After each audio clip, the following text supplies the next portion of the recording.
Have you ever seen a movie that you just did not care for, only to find that it was widely acclaimed? Maybe you had heard hype and praise surrounding a film, only to watch it yourself and be totally unimpressed. Then, have you ever rewatched that movie and realized it was actually a lot better than you remembered? When I was a kid, I didn't love The Incredibles. It was the first time Pixar made a more action-oriented movie when I usually preferred comedy cartoons, and being raised as an only child, its theme of family togetherness really didn't resonate with me.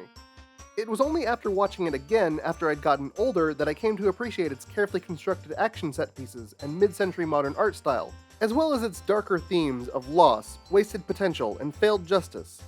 Maybe instead of newly appreciating a movie you previously disliked, you rewatched a highly regarded movie that you didn't like, only to find that you still didn't like it.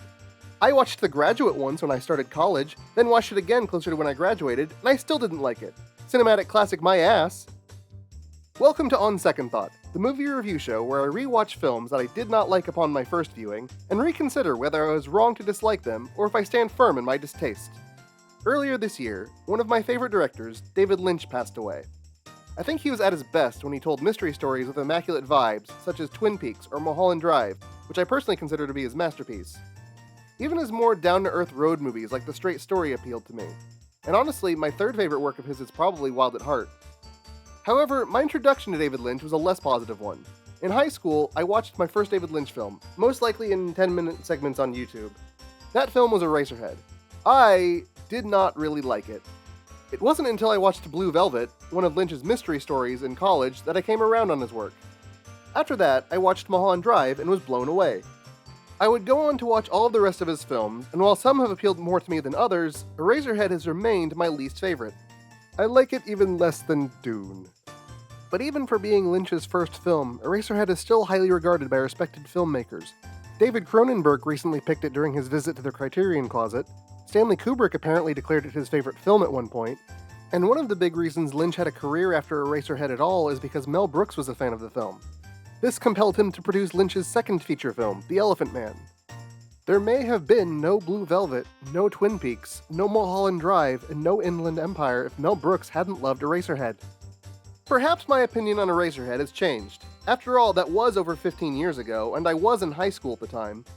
I do enjoy films that utilize abstraction. My favorite anime is Evangelion, which I first watched at around the same time as Eraserhead, but when I first watched Eraserhead, I thought it might have overdone it on the abstraction without much substance to really justify it.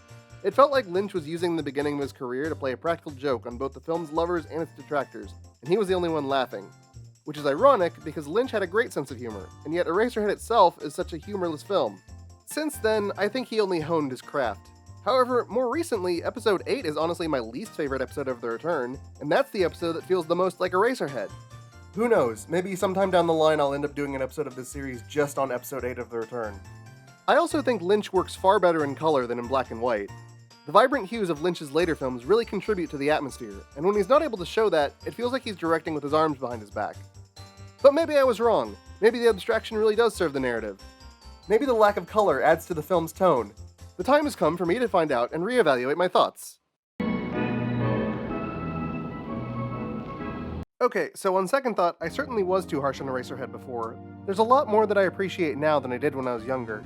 I was especially impressed by the technical aspects. The lack of color does in fact contribute to the tone of the film. Specifically, where we don't see a vibrant canvas of colors, we instead see an emphasis on lighting and shadow.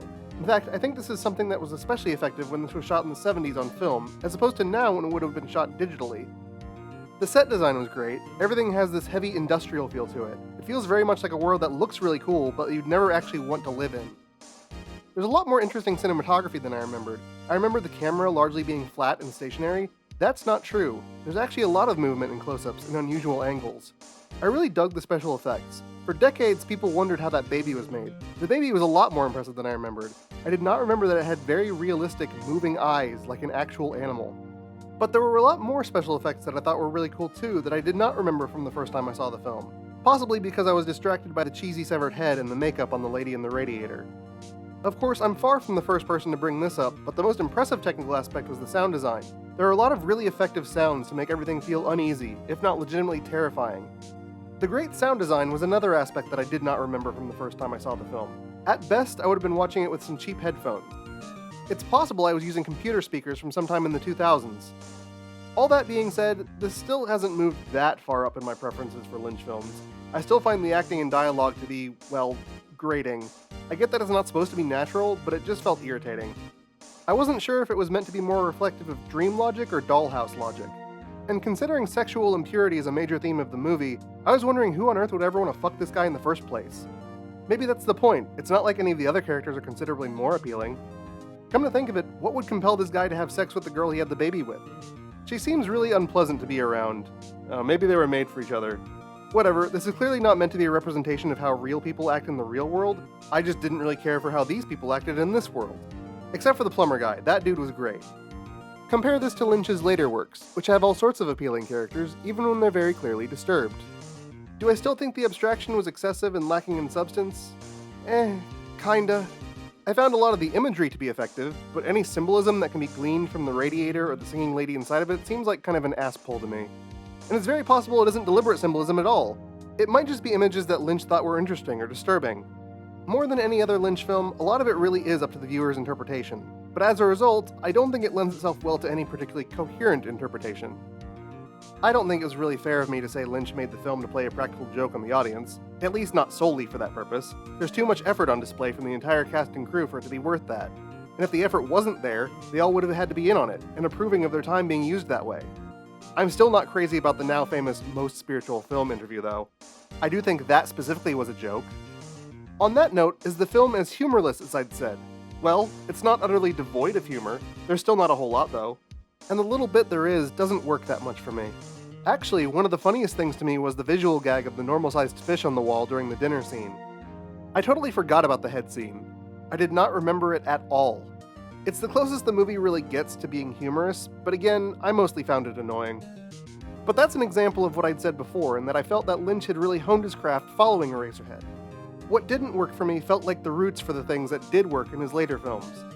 While I didn't find that particular scene very funny, it did feel like very David Lynch humor. You can definitely see the through line that runs from this to Twin Peaks: The Return. I think there may even be some specific callbacks to Eraserhead in The Return. It's better than Dune. I can say that much at least.